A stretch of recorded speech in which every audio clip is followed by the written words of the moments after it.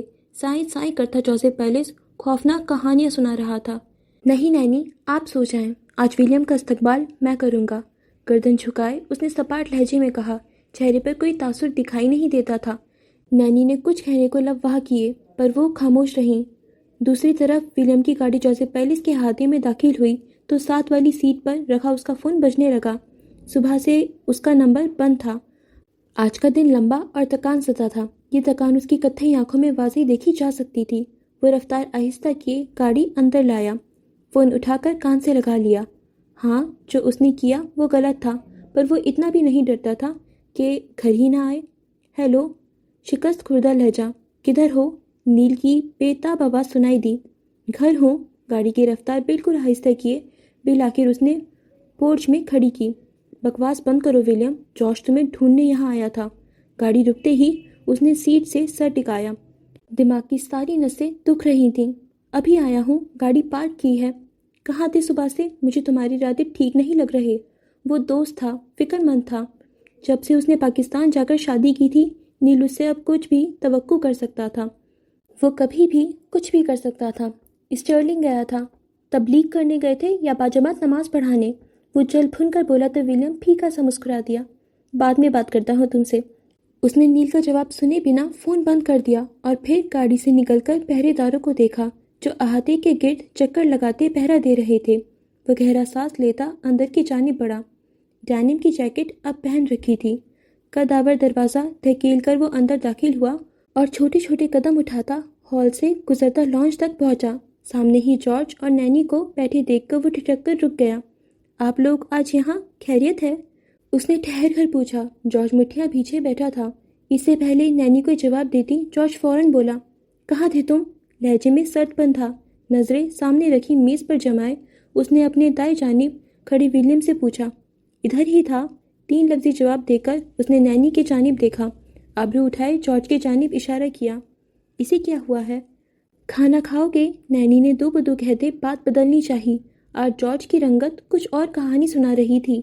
نینی، مجھے بھوک نہیں ہے، وہ سادہ لہجے میں جواب دیتا سیڑھیوں کے جانب بڑھا۔ اطراف میں رکھی مشالیں جوزف پیلس میں چھائے اندھیرے کو کاٹنے کی بھرپور کوشش کر رہی تھیں۔ میں نے کچھ پوچھا ہے تم سے؟ اس بار جارج نے سر اٹھایا۔ ولیم کے قدم رک گئے۔ کہاں تھے تم؟ اس کی آنکھیں ولیم کو جلا کر بھسم کرنا چاہتی تھیں۔ اوہ کم آن جارج، میں کوئی 7 سال کا بچہ ہوں جو؟ اس کے باقی الفاظ منہ میں ہی رہ گئے۔ جارج ایک جھٹکے سے اٹھا اور پھرتی سے اس کی جانب بڑھا اور اگلے ہی لمحے اس کا زوردار مکہ ولیم کی ناک پر پڑا۔ ولیم لڑکھڑا کر پیچھے گرا۔ وہ حملے کے لیے تیار نہیں تھا، نہ ہی اسے جارج سے ایسی توقع تھی۔ ولیم کو اپنا پورا چہرہ ٹوٹتا پھوٹتا محسوس ہوا۔ جارج کا مکہ اتنا زوردار تھا کہ ناک سے فوراً خون ابل پڑا۔ گرتے ہی اس کی کوہنیاں نیچے لگیں۔ ایک کوہنی زمین پر جمائے اس نے دوسرے ہاتھ سے اپنی ناک کو چھوا۔ انگلی کی پورے سرخ سیال سے بھر گئیں۔ اس نے بے ساختہ جارج کو دیکھا، آنکھوں میں بے یقینی تھی۔ جارج، نہیں بیٹا، نینی تڑپ اٹھی۔ اپنی چھڑی کا سہارا لیتے انہوں نے اٹھنا چاہا لیکن جیسے ٹانگوں نے جواب دے دیا۔ اگلے ہی پل جارج اس کے اوپر جھکا، گریبان سے پکڑ کر اسے جھٹکا دیا۔ بہت ہو گیا ولیم جوزف، بہت ہو گیا۔ اس کی آنکھوں سے لہو ٹپکنے لگا جیسے اندر کوئی آتش فشاں پھٹ گیا ہو۔ جارج کا یہ روپ ولیم نے پہلی بار دیکھا تھا۔ یہ تمہاری آخری وارننگ ہے۔ جارج، بس کرو بیٹا، نینی نے بھرائی آواز میں التجا کی۔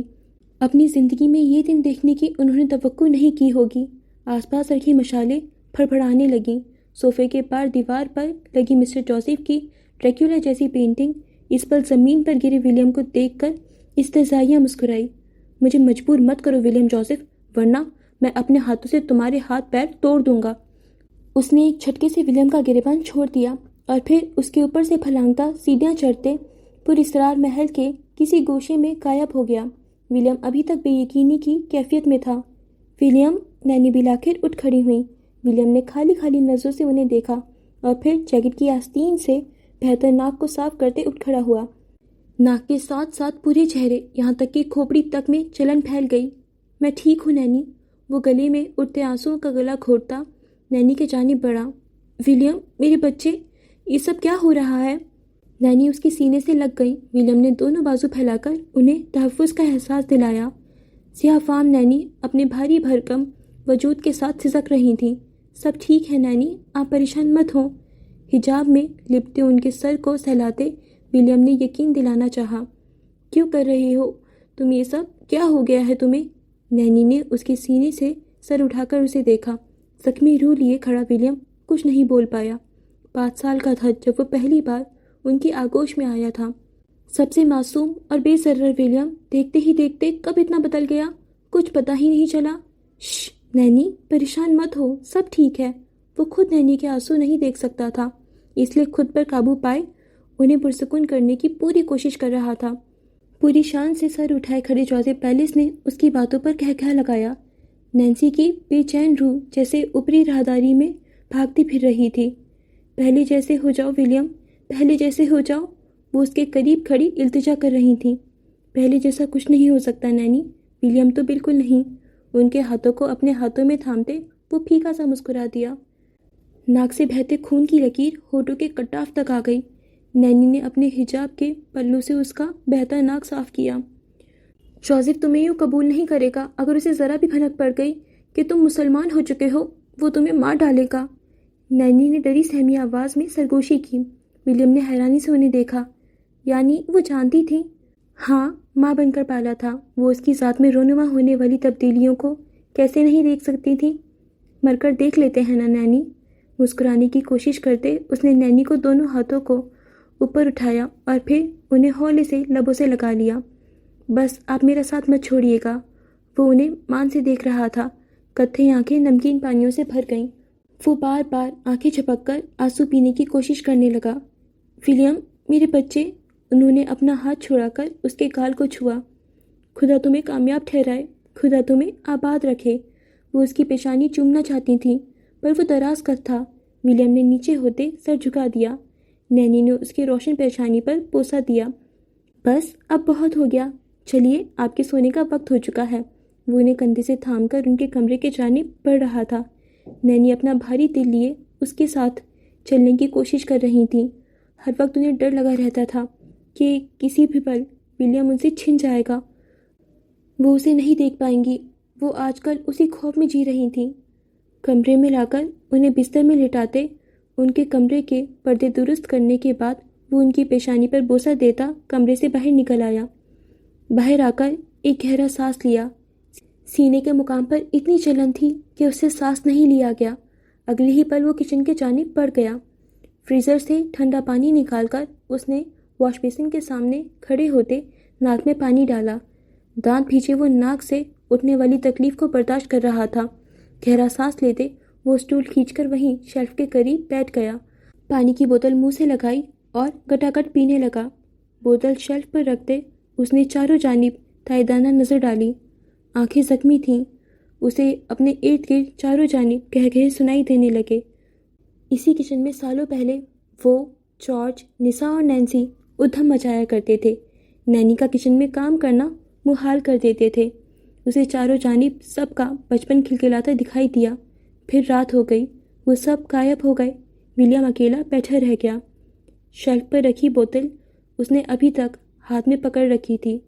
گردن جھکائے وہ خود پر قابو پانے کی کوشش کر رہا تھا اور اگلی ہی پل چڑچڑ کی آواز کے ساتھ پانی کی بوتل کچمبر بن گئی۔ مڑی ہوئی بوتل کو اس نے زمین پر دے مارا اور پھر اٹھ کر کچن سے باہر نکل آیا۔ اب وہ سیڑھیاں چڑھتے اپنے کمرے کے جانب بڑھ رہا تھا۔ آج اسے لگ رہا تھا جیسے جوزف پیلس اس کا تھا ہی نہیں۔ آج اسے سب کچھ اجنبی لگ رہا تھا۔ کمرے میں آ کر اس نے دروازہ لاک کیا اور جوتے اتار کر پھینکتا ڈریسنگ روم میں گھس گیا۔ جوزف پیلس پرانا تھا۔ ہر کمرے میں واک ان کلازٹ کے بجائے پورے ڈریسنگ روم بنے تھے۔ کچھ دیر بعد وہ اپنا کیمرہ اٹھائے واپس آیا۔ کھڑکی کے قریب رکھے صوفے پر بیٹھ کر اس نے کیمرہ آن کیا۔ اس کا انگوٹھا تیزی سے بٹن دبا رہا تھا۔ چہرے پر عجیب بے چینی تھی، خوف تھا، پتہ نہیں کیا کچھ تھا۔ پھر اس کی انگلیاں ٹھہر گئیں۔ کتھئی آنکھوں کی بے چینی میں کمی آ گئی اور جلتی آنکھوں کا تاثر نرم پڑ گیا۔ اس کے سامنے ہی اسکرین پر وہ فجر کے ساتھ ایک چھاتے کے نیچے کھڑا تھا۔ وہ لڑکی جو تمہاری منکوہا ہے وہ تمہارا ایک حصہ ہے۔ عیسیٰ ماموں کے الفاظ سماعت سے ٹکرائے تو وہ لب بھیجے مسکرا دیا۔ ہائے فجر۔ اتنے مہینوں میں اس نے پہلی بار دل سے فجر کا نام لیا تھا، ورنہ اب تک وہ اسے کرس لگتی تھی جو اس سے اس کا سب کچھ چھین رہی تھی۔ اور پھر ٹھیک ہی تو کہا تھا نیل نے، وہ لڑکی اس کی موت تھی۔ موت۔ تھوک نکل کر حلق صاف کیا۔ پھٹا ہوا ہونٹ، پھوٹا ہوا ناک دونوں درد کر رہے تھے، پر دل کا درد زیادہ تھا جو آج جارج نے دیا تھا۔ صوفے سے اتر کر نیچے بیٹھتے اس نے گردن صوفے پر گرا دی۔ کمرے میں ہلکی روشنی تھی، کھڑکی سے پردے ہٹے ہوئے تھے اور باہر سیاہ آسمان ستاروں سے چمک رہا تھا۔ وہ مزید کچھ نہ بول پایا۔ سفید جوڑے والی لڑکی آج بہت ہی اپنی سی لگ رہی تھی۔ دل میں ایک عجیب سی اپنائیت بھر گئی۔ جوزف پیلس کی دیواریں اور ایڈنبرگ کی زمین مجھ پر تنگ پڑنے لگی ہیں۔ اگر تمہارے پاکستان آ جاؤں تو تم مجھے دھتکارو گی تو نہیں؟ وہ خوفزدہ سا یوں کہہ رہا تھا جیسے وہ واقعی اسے سن رہی ہو۔ میں جلد آؤں گا، مجھے یاد رکھنا۔ بٹن دباتے اب وہ مزید پیچھے جا رہا تھا اور اس کا انگوٹھا ایک بار پھر سے رک گیا۔ ریستوران کی ویڈیو خود بخود چل پڑی۔ فجر ارسل کا ہاتھ پکڑی کھڑی تھی۔ وہ اسے روک رہی تھی، وہ رو رہی تھی۔ ولیم کے چہرے کی مسکراہٹ غائب ہوئی۔ دل پر کسی نے چھری پھیر دی۔ پتہ نہیں کیوں تکلیف بڑھنے لگی۔ ذرا سی دیر پہلے والا سکون غارض ہو گیا۔ وہ اردو سیکھ رہا تھا، اس کے چند ایک الفاظ سمجھ آئے۔ پہلو بدل کر اس نے کیمرہ صوفے پر پھینک دیا۔ سینے کی جلن پھر سے بڑھ گئی۔ وہ کسی اور سے محبت کرتی تھی، وہ کسی اور کے لیے رو رہی تھی۔ ولیم کا دل چیخنے لگا۔ اس شادی کی کوئی حقیقت نہیں ہے۔ فجر کے الفاظ اس کی سماعت سے ٹکرائے تو وہ استہزائیہ ہنس دیا۔ وہ اس کی منکوہا تھی، پر کیا وہ اس کی تھی؟ دل کیوں جل رہا تھا؟ دل کے ساتھ ساتھ پورا جسم جلنے لگا۔ وہ زمین پر بیٹھی گھٹنوں میں سر دیے رو رہی تھی اور اس کی سسکیاں ولیم کا اندر جلانے لگیں۔ اس نے منہ بھینچ کر خود کو رونے سے روکا۔ سیدھا سادہ رگبی پلیئر، ایک ٹریولر، ایک فیلڈ ریکارڈر، جانے کہاں پھنس گیا تھا۔ یہ دلی جذبات اور پیار محبت کے احساسات اس کے بس کا کام نہیں تھے۔ پھر کیوں اسے اتنی تکلیف ہو رہی تھی؟ تم نے میرے ساتھ برا کیا فجر، تمہیں مجھ سے شادی نہیں کرنی چاہیے تھی۔ وہ یوں بڑبڑایا جیسے وہ سن رہی ہو۔ میں نے خود کے ساتھ برا کیا، مجھے تم سے شادی نہیں کرنی چاہیے تھی۔ گردن صوفے سے ٹکاتے اس نے نگاہیں چھت پر جما دیں۔ ہم دونوں نے ایک دوسرے کے ساتھ برا کیا، ہمیں یہ شادی نہیں کرنی چاہیے تھی۔ بالآخر اسے احساس ہو ہی گیا تھا۔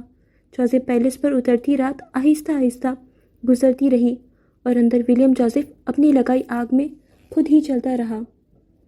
وہ رات فجر معراج کی زندگی کی خوبصورت اور بدصورت ترین راتوں میں سے ایک تھی۔ آج اس نے کامیابی کے پہلے سینے پر قدم رکھ دیا تھا۔ وہی سینے میں کہیں کہیں ایک تڑپ تھی۔ آج کے بعد شاید ہی وہ کسی مرد پر بھروسہ کر پائے۔ رات کے اس پہر صحن میں اماں کی چارپائی کے ساتھ چارپائی بچھائے وہ کھلے آسمان کو تک رہی تھی۔ چارپائی پر چت لیٹے اس کی آنکھیں آسمان کی وسعتوں میں ٹمٹماتے ستاروں کو دیکھ رہی تھیں۔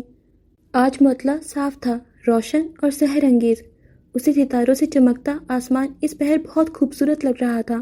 آج کئی دنوں بعد صحن میں لیٹی تھی، ورنہ جتنی بھی گرمی ہوتی وہ اپنے کمرے میں ہی سوتی تھی، کیونکہ آس پاس کی اونچی چھتوں والے گھروں کے مرد جب اپنی اپنی چھتوں پر لیٹتے تو جھانک کر دیکھنا ضروری سمجھتے تھے، اور فجر کو اس بات سے نفرت تھی۔ بس آخری بار، یہ آخری بار ہے جب میں صحن میں سو رہی ہوں۔ کل کی صبح میرے لیے کئی روشن پیغام لائے گی۔ گہری سانس بھرتے وہ مسرت سے مسکرائی۔ تکیے کے نیچے رکھا فون اٹھا کر دیکھا۔ ای میل باکس اوپن کیا تو کوئی میل نہیں تھی۔ میڈم روشنا نے کہا تھا کمپنیاں اسٹوڈنٹس کا ڈیٹا لے جا چکی ہیں اور وہ جلد ہی ان سے رابطہ کریں گی، اور فجر اسی انتظار میں تھی۔ وہ دن دور نہیں جب میں ایک روشن ستارہ بن کر چمکوں گی۔ چہرے پر گہرا اطمینان تھا، وہی اطمینان جو کسی بھی شخص کے چہرے پر ابھرتا ہے جب وہ اپنا کام پوری محنت سے کرتا ہے، جب وہ کبھی کوئی کمی نہیں چھوڑتا۔